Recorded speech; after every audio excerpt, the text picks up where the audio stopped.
realized that I was going to podcast today with the world's tallest leprechaun. You see that? Yeah.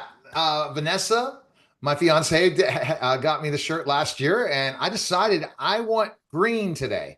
I'm thinking money, I'm thinking green. So I said, you know what? I'm going to wear this on St. Patrick's Day weekend. And you've never been with the world's tallest leprechaun, have you?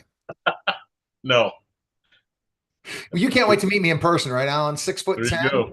You bet. All right. So when to take Social Security? Oh my gosh, people finally talking about Social Security. You know, it's so funny, Alan. I saw so many people going crazy. Can I add this real point before we even do the topic? I've been seeing these posts about the stock market crashing and what are we going to do? And why did I do this? My 401k is done. And I said, why haven't you been listening to Strategic Wealth Strategies podcast?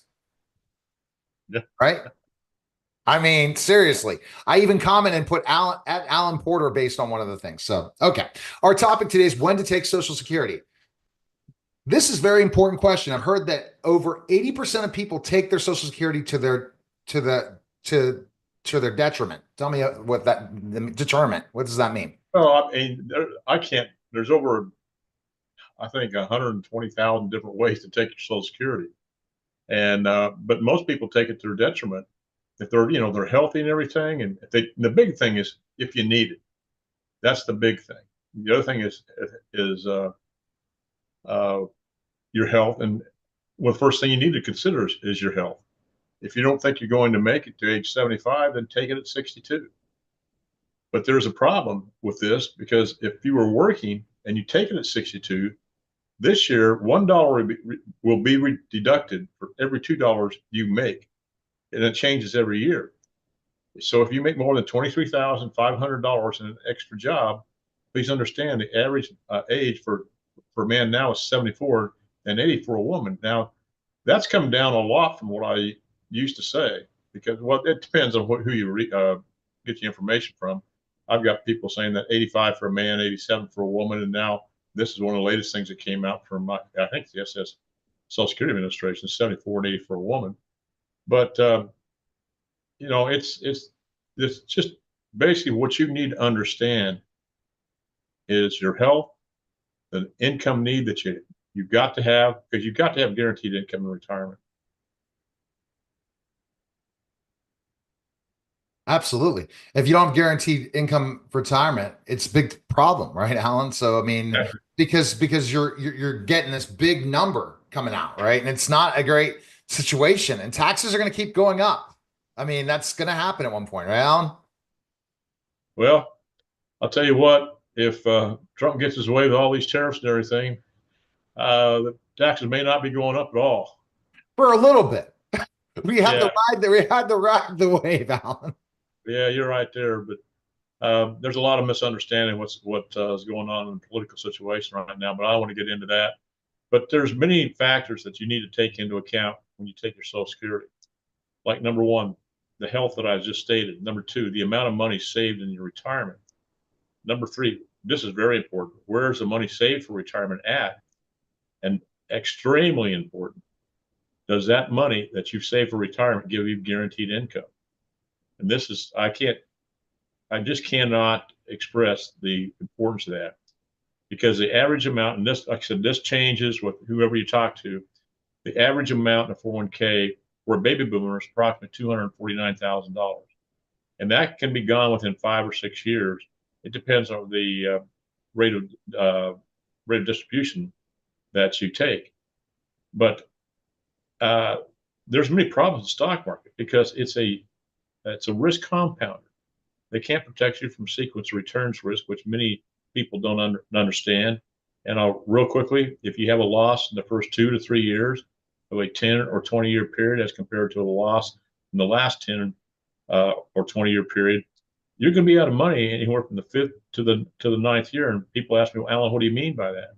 I said, well, think about it this way. You got $1 million in a stock portfolio and you take a 4% distribution rate, and that's supposed to be a safe distribution rate to last for 30 years with the 3% inflation. Well, all my plans go to 120. And there's something like if you're married, there's something like and 65, there's something like 90 or 25% of living past age 90. But the thing is, the sequence returns risk again. Let's say you took it up to 4% distribution rate of that $1 million, and the next year the market goes down 100,000. Now you got 900,000 minus the 40,000 you took out, minus the fees you pay that financial advisor, whether you make money or not. And then what happens if 2008 happens again, where people lost 38 to 52%? You're going to be out of money probably in the fifth year, because you have to increase the distribution percentage to give you the same amount of money on a decreasing asset that's not growing anymore. The number one fear in retirement, Neil, is running out of money before you run out of life. Like I said, many times, I can recall 18 right off the top of my head. But if these annuities are structured, what they do is give you guaranteed income that you can't outlive, with increasing income in certain cases. But the problem with the stock portfolio is, just like I mentioned, some of those risks. Another big one is longevity risk, which is a risk multiplier. And then there's long-term care risk, which is extremely expensive. And people are not prepared for this. 70% of all Americans are going to need long-term care at some point in their life, and it costs between $50,000 to $200,000 a year. But the list goes on. I mean, there's market risk, there's tax risk, there's frailty risk. I mean, the list just goes on, and people don't know about this stuff, and their financial advisors aren't telling them about it. No, If they get paid that fee, whether they make money or not. and now they're all looking at the stock market, Alan, Yeah. and they're looking at their 401k. I'm going to jump to this because I don't think that you expected maybe as of yesterday, where this is for people out there that are concerned about their 401ks right now. Alan, you're seeing absolutely an attack on currently the tariffs that are happening and how the market is about to go to a recession. What are your thoughts on this, Alan? Kind of tell what the best thing to do, because there are going to be times when the market turns not to the best. Well, I understand that. I mean, think about this. Biggest problem with individual investors, they are, what do you call that? Emotional investors. They love it when they don't sell when it's high. They sell when it's low because they're panicking. And it's the other way around. You need to buy when it's low and sell when it's high. And many individual investors do the opposite. But here's the thing, they don't know what all these tariffs are going to do. But just from what I've seen on the news, it's just like, Zelensky said, okay, well, I'm not going to do this, this, and this, and I'm not going to do this, this, and this. When they realize that the United States pays for all of this stuff, they always come back to the table. Everybody comes back to Canada, comes back to the table. Mexico comes back to the table. Panama's coming back to the table. Denmark's coming back to the table. Because it's money. All that outrageous stuff, but like Trump said, if you don't pay your fair share, we're not going to protect you anymore. That's just been going on for decades. The United States is picking up massive amounts of these bills. It's just like, I think, with Ukraine. The United States is hundreds of billions of dollars to Ukraine's aid, and the European Union was less than $100 billion. I don't know the exact numbers, but I know the United States was giving them more. And then Trump goes in there, and now the European Union is increasing their defense spending. And it's just like when it was in there the first time. They got a massive increase in NATO, because Trump goes, we're not spending all this money anymore. And it's because he's not working with all the special interests. Let's go to the next question. Alan, you told me before about the rate of return in retirement. Can expound on that? Can you expound on that? Yeah, it's exactly like I kind of mentioned a little bit before, but it's not about rate of return in retirement. That's everybody I talk to. Well, what's your rate of return on this product? I said, it's not about rate of return in retirement. It's about distribution of your assets. Because with just as an example, you get that $1 million in your stock portfolio at a 4% distribution rate. That's $40,000 a year at 65. That's not guaranteed. You'd only need approximately $650,000 in certain fixed or fixed index annuities. And I'm not talking about variable annuities, because they're tied to the stock market and their fees are over 4%. I'm talking about a properly constructed fixed indexed annuity, because you need approximately 2/3 of that. So that would leave you to $350,000 to turn that into a Roth with extra money. But when you turn it to Roth, there's no required minimum distribution. There's no taxation of Social Security or the means testing for Medicare Part B. You can be protected from lawsuits, liens, and judgments if it's set up correctly. But you've got that $40,000. That's guaranteed for the rest of your life, and it will have increasing income when the indexing strategies go up, because we're guaranteed by contract never to have a loss due to market downturn. Because with these fixed and fixed indexed annuities, we are not tied to the market. It's the same thing with cash value life insurance. We can get the market gains, but we have a zero floor. So we're not going to lose any money because we're not tied to the market to make our money grow. And people don't understand this. And this can be done for both husband and wife or spouse. It's a 0.5% less, but if one dies, the other one picks up the income for the rest of their life. And even if the accumulation value runs out and these fixed and fixed indexed annuities, Neil, think about this. That money is guaranteed until age 120. And if there's any money left in the accumulation after both people pass away, it goes to the beneficiary. I've had so many people tell me, well, I put all this money in an annuity and then I die, the rest of it goes back to the insurance company. That's not true at all. There's so many false accusations about life insurance out there. People need to become educated. Exactly. I became educated when terrible things happened to my family. And that's why I do what I do. And that's why I'm so passionate about what I do.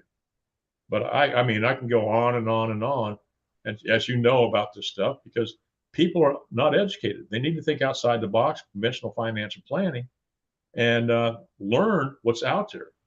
Because 99% of people, still, Neil, after I've been this for over a decade, they still don't know. Everybody I talk to, Alan, why has my financial advisor never told me about this? They're not licensed to sell the product. They're not educated on it. They're not properly educated on how to build a proper policy, and it's the way they're paid. All right. Alan, such amazing information.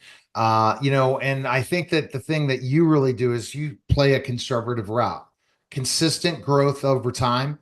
You can risk some things, but don't risk everything like a lot of people do. And the bottom line is cash value life, you protect them as well. Cash value life insurance, so you don't have to worry about long-term care.